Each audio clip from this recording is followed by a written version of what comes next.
Today I'll be reviewing Dr. Stone New World Part 2. I watched Part 1 recently, so of course I was going to watch Part 2. This part starts after a major cliffhanger of Part 1. Senku must now save his friends that have been turned to stone because of people on the island.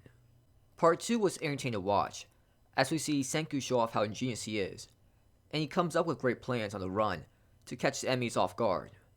It seemed like every time his enemies made a counterattack, he already thought of another plan to counter it. It was great seeing mind games being played, and seeing Senku outsmart everyone. I really like how every character was vital to his mission. Typically, anime series forget all about the side characters, and it's all up to the main character to save the day. But here, every one of Senku's allies had an important role to stop the villains in his arc.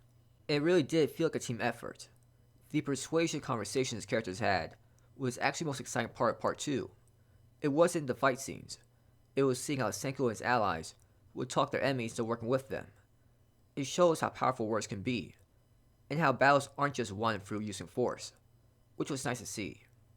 Every moment of this arc was a must watch, and all led to a shocking discovery about the main antagonist of the show.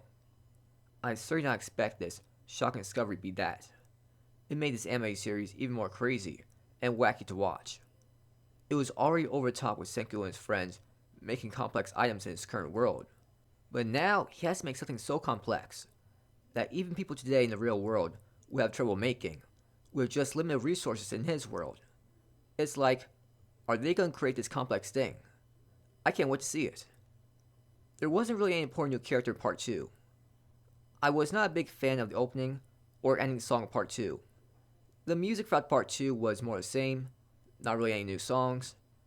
The animation style looked to be the same as it was in previous seasons, and the animation looked good once again. This was certainly an exciting Part 2. It was constant back and forth between the enemy and Senku. I couldn't wait to see how Senku would think of a genius idea to counter his enemy's moves. That was so entertaining to watch. I give Part 2 a 8 out of 10.